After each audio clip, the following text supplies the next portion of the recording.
Today is March 11th, 2019, and this is episode 69 of PlaneSavers.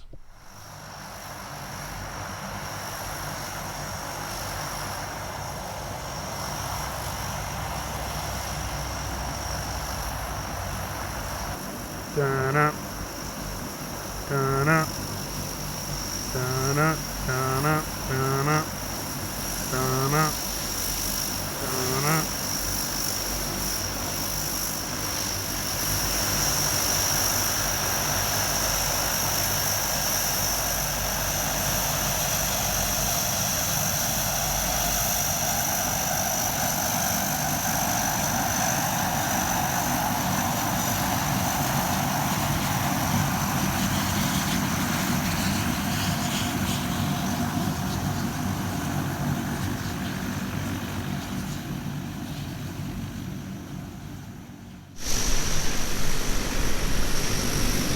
Good morning, everybody. We have the Electra enhancing the sound today. It's quite loud, so I'm going to let the engine shut down, and I'll get right back to you. But enjoy this.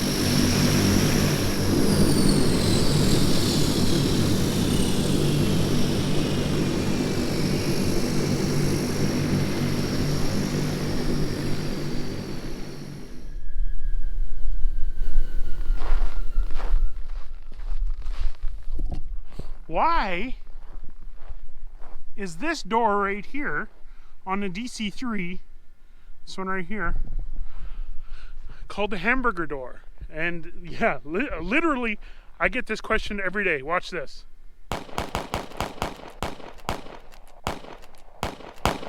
And folks, that is just YouTube. That's just the YouTube comments, the ones that I could find.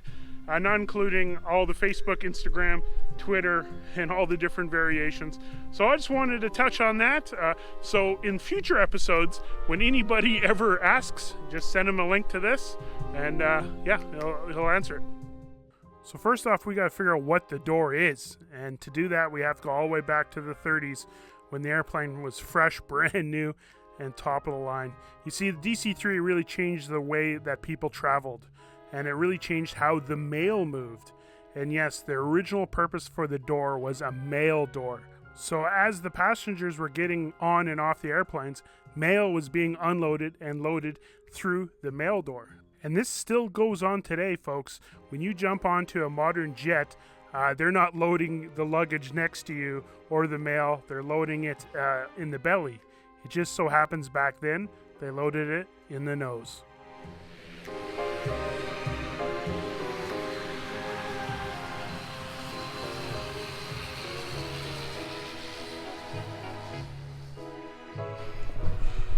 Okay, folks, we are now currently in JKM, and I'm going to go show you the hamburger door from the other side.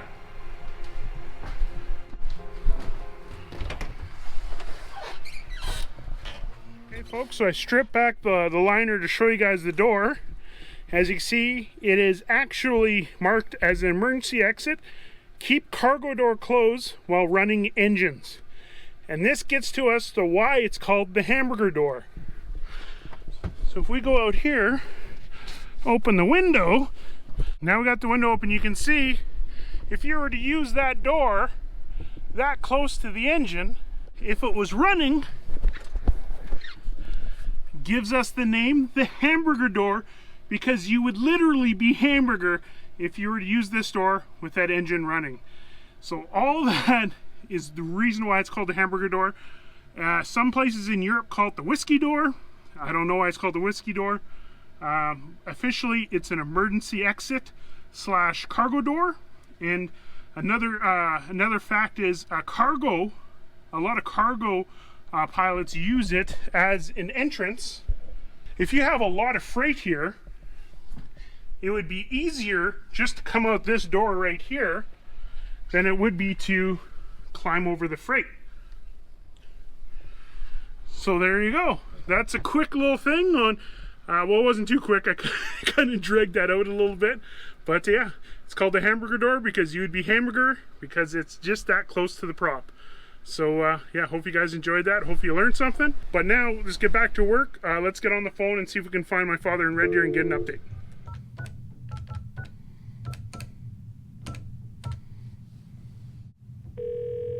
Joe here. Hey, Dad. Yeah, how you doing? How's it going down there? Oh, it's going pretty good. We're, there's another big load of potatoes coming in. Another big load of potatoes. Well, Tom stomping Tom, eh? So that I was over your head, didn't I? Very good. That went completely over my head. I don't know. Is that a Stompin' Tom song? Yeah. Okay, you want to talk to me? Yeah. Well, how's the Secan coming? Well, the weather's a little better now. We can actually go outside. So yes, Ronnie's loading up his monos, and we'll probably start putting in the Secan tomorrow. And we got 11 control surfaces on the floor. Actually, we found the control surfaces for DTB and DTH. We had taken them off and stored them up in the rafters years and years ago. So we found those, and they're pretty good shape. So that it'll be all one package of stuff off one airplane. I think I'm going to be coming down, probably be there for Friday. Okay, Blaze, I'll probably be back with the weekend. Okay, because I guess Curtis is going to come up Thursday, and then I think Stella and I are going to drive down, and then to spend better part of a week there getting it all ready and making sure it goes. And yeah. Well, if Curtis is coming up, we need that engine, eh? Yes, I could probably try to get it on the 46 or something tonight, or if the lecture's coming down this week, I'll go find Chuck. Yeah, the thing is, we need, if Curtis is going to be here, we need the engineer, so coordinate those two together. Yeah, I'll go talk to Rod right now about that. But you'll see better when you get down and see what Ronnie's all got put in his 8 crates and his monos, and it won't take it'll take that 40-foot Secan, it'll fill it right up. Anything else? No, everything else is cool. Everybody's here sort of waiting for the lecture news. And then I'm trying to clean out the other side of the hangar. I spent all weekend cleaning up the hangar to get ready for it. Okay, sounds good. We'll tell Ronnie I say hi. So you drive down, you can always throw the engine in the back of your truck. I was thinking, but it might be too heavy. No, it's only 1,500 pounds, for Christ's sake. That's a Super Duty you got, isn't it? Isn't that a farm truck? Yeah, it's not a bad idea. We'll see. Put her in there. A bare-ass engine is 1,500 pounds. It's nothing. Okay. Okay. Okay, bye.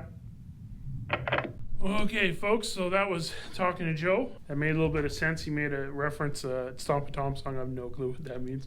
But if you do, let me know in the comments. Yeah, so it is the priority to get the engine down there. Curtis Dyson, who is one of the best DC-3 guys in the world. Now, I know I've been saying that quite a bit. Best this, best that. But truly, these guys really, really are. You got to take my word on that. But, so Curtis Dyson's going to come down and work in Red Deer this weekend. It looks like Stella and I will probably be driving to get to Red Deer. And so it'll be a lot of stuff happening. Okay, so let's head out to the hangar and find Rod and figure out how we should ship that engine. All right, Chuck. Yeah. So we got the C-checks finally done. Yep. Now we got you got a prop change on the aircraft. I had to take a prop off ZFE to get it XFC serviceable. Now I'm going to do some checking and get this thing, see what's going on, because it's acting kind of funny. And we'll have her ready by the end of the week to go to Red Deer. So what day do you think? Well, let me see now. How do I feel today? Not bad. So maybe Thursday. Is that okay there, Tonto? Thursday would be perfect. I don't want you stroking out on me. Try not to. Thanks, Chuck. I won't bug you anymore. Yeah. Don't get Rod going again either. Right? Oh, I'll try not to. Don't come out to hang floor and get people going. I'll try not. That's why I try to hide. Okay. So Chucky says that the Electra should be ready to go to Red Deer on Thursday, which means we could probably put the engine on.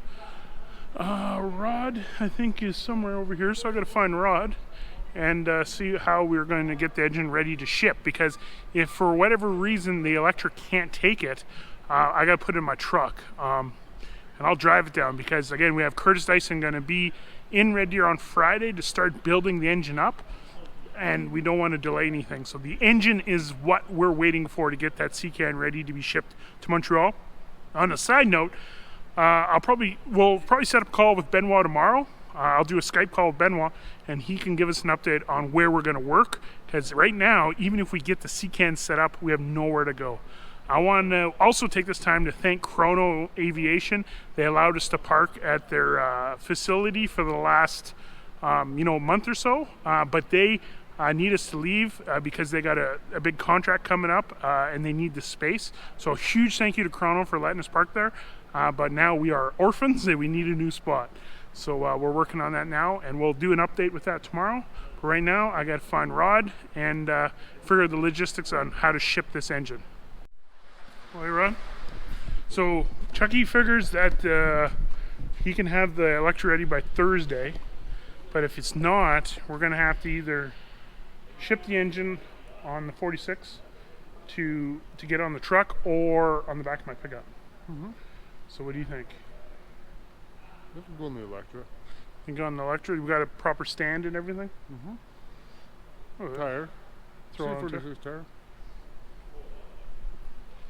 Did you skip Could be. lunch? Huh? Did you skip lunch? I'm eating pretzels. Right on. Okay, cool. Let's go look for stand. Yeah.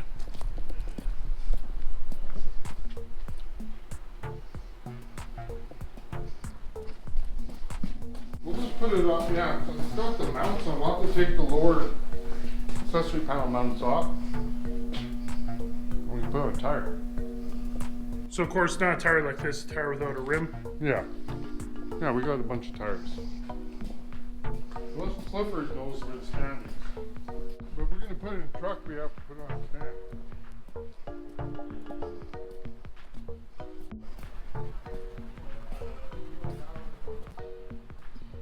Did we have any 1830 shipping stands? Yeah, I think so. Outside, probably, eh? Okay, folks, Rod is going to go outside and try to find a stand. I'm going to go in. I got to start editing this footage so I can get you the episode out today. And folks, I just realized it is almost 5 o'clock, so I'm going to have to wrap this episode up. We got lots of stuff to cover. Our big goal is to get that engine ready to go to get on the Electra. The Electra's going down to Red Deer for a C-check. I don't know if that was that clear. I do got some mail that just came in, so maybe we'll do some mail opening tomorrow. Hopefully that answers the hamburger door question. Yeah, a lot of stuff. So, that's a Monday. So hopefully see you guys on Tuesday. And yeah, I got some more fan submitted footage. I'm going to be doing some traveling, so this is a perfect opportunity for people if you want to send me footage to feature on an episode. That'd be great. I can maybe pre-make some episodes so when I'm traveling, you guys can have something. So that being said, have a good night, be safe, and we'll be seeing you very, very soon. Bye, guys.